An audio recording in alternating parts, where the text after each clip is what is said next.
Okay, minasan. Today we're gonna talk about Ohsama Sentai King-Ohger episode 25. This is one of the best episodes in the series so far, and I think partly the reason why I love it so much is because it is really emotional. It's really touching, and I felt like a lot of the previous episode where they are really trying to nail the emotional aspect that is similar that is in this episode, they fail to deliver at that extent. Okay, they have the intention to make it emotional, to make it like really like sobbing story, but I felt like this episode executed in a really well mannered, and we can actually see that especially strong when the kings go back to their own country and ask their retainer, can you do this together with me? Can you pilot one of the Shugos and go to the center of the war and just to destroy Desanara together with me? And I felt like wow, when we actually saw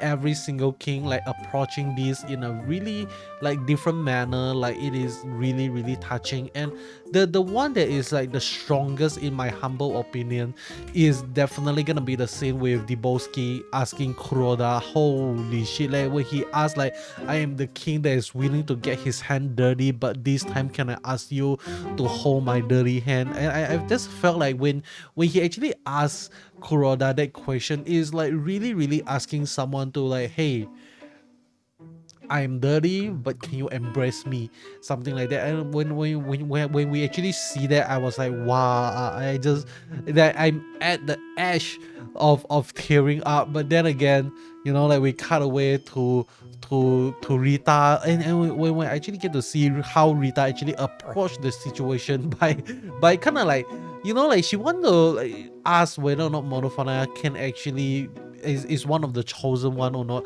Like when Rita actually hold the, like when she asked Monophonia to hold the swords, and she got very frustrated to actually find out that hey, Monophonia is indeed one of the chosen one, and she just like scream out loud, something like that. So that is like really amazing as well. But I felt like another like the best thing about this episode, we actually get to see a wide range of emotion from Rita. Like I think she did amazing as an actress for her to convey her like so much emotion just by her eye language itself. Like she only have one eyes to tell us that she is hesitant, she is not sure whether or not to actually ask Monophonia to go through with this or not, but and yet she, at the end of the day, she still goes with it. Okay, she's still like, okay, let's do this shit. I'm just gonna ask Monophonia to fight together with me. And the way she approached this is not like, rather than,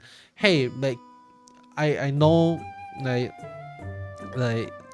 are you willing to sacrifice your life with me? Like that is not how Rita approached it, but Rita instead approached it in a manner like, hey, I need you because all this time you are always there with me, so I need you on this one, something like that. So it's a really different way of approaching it, but it is still the same emotional attack from these two kings. And these two kings, if you want to call Rita a king, call her a king. You can call her a queen as well, whatever you want to call her. But I felt like the one that is like really unexpected for me is definitely the one with the how they approach the story with the kid, you know, because like usually as a kid, when they heard their king, or when they have the opportunity to ride a Megazord, they're gonna be like, wow, over the top, like really excited.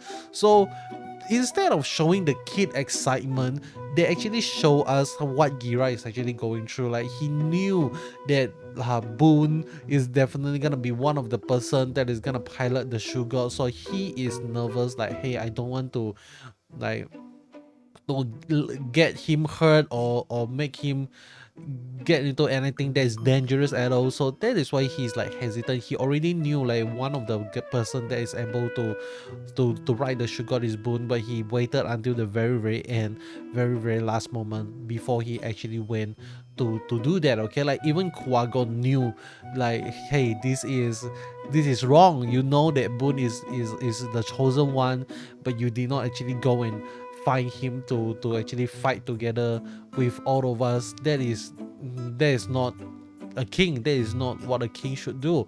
And another thing that I really love in this episode is we actually get to see Jeremy's determination, and how does Jeremy actually came to this determination is through the help of Gerojim. Okay, like that guy actually like speak some sense into Jeremy, and not only Jeremy but also some sense into Gira as well.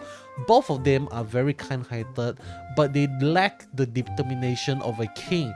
The willingness, like what I said about Dibowski, the willingness to get his hand dirty, the willingness to make the cruel decision. And I really love like this, how do I say, like I think this is really true, because when you become a leader of some sort, even in the real world, like you can't please everyone. Your job is not to please everyone. Your job is to save the company. Your job is to save that organization. Your job is to make sure that this the target, the goal, the vision, the mission of that certain whatever organization that you're serving in is like reach its goal, something like that. So in doing so, you would need to make certain harsh but needed decision, and for a king to do that, in a sense, you are kind of like, how do you find a balance of putting the life of your citizen first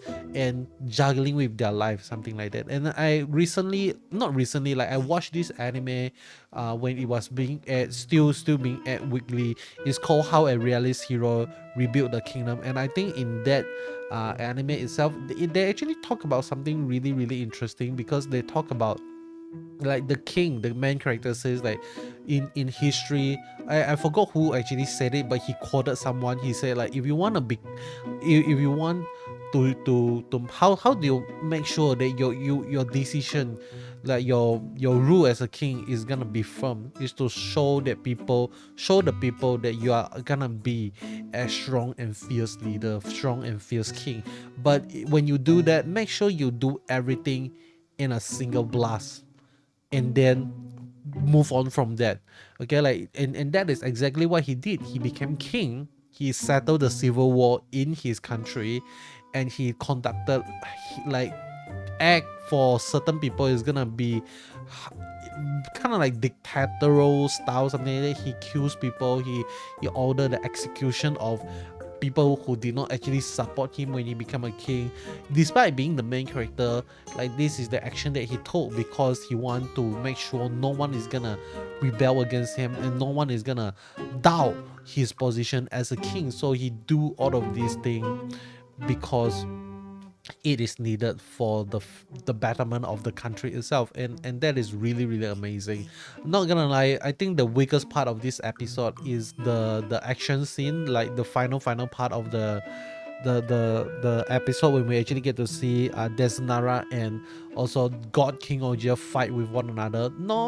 I don't know, man. Like, maybe I'm just not a big fan of seeing giant mech fighting with one another animal. Like, when I first saw Pacific Rim, I was like, holy shit. And when I was young, when we are watching Power Rangers and all those stuff, like all these giant mega fighting with one another looks so cool and all. But now that I'm older, like, I just felt like the mecha, especially in Ohsama Sentai series, I really felt like the mecha fight is just kind of like a quick throwaway. For me, usually I just tune out when the mecha fight starts, because it doesn't bring anything to the story, it doesn't bring anything to the table. It only kind of like serve to, it's kind of like, how do I say, it's like the third act of every single Marvel movie out there. Like, it has to be a big explosion CGI fight, and that is what we got in Ohsama Sentai every single week. So it is, not gonna lie, I feel I don't really felt that excited about Megazord fight anymore. But if the fight itself, if the Megazord fight itself actually carries some sort of a significant emotional weight to it, I feel like it is gonna be way much more impactful, way much more better in a story writing perspective. But that is just me, okay? My own personal reference, my own personal preference. So it could be very different from you. Maybe you love the shit out of mecha fight, but I just want to be honest with you guys. I'm not a big fan of mecha fight anymore, but then again, we definitely seen like some things that are way better. Just like what I mentioned earlier on, Pacific Rim is one of them that is like really amazing. Like even like in Gundam, okay, like in anime, we also get to see a lot of amazing Gundam fights. So seeing what we get here in the Ohsama Sentai series, it is a little bit lackluster from my humble opinion, but that is all from me. Hope you enjoy. If you made it this far into the video, means you enjoy the content. I will strongly encourage you to leave, like I feel like every single time we are using a word, okay, but how about this time I want to encourage you guys to leave an emoji. I don't know how do you even do that. Maybe if you are using desktop, I don't know how do you even leave an emoji in a comment section below, but I think you can actually leave an emoji in using the phone app, because you can type emoji, something like that. So what emoji we are gonna use today? Maybe I don't think I use the N emoji, okay? I think there's an N emoji, so just comment the N emoji, and I'll be seeing you guys in the next one. Goodbye.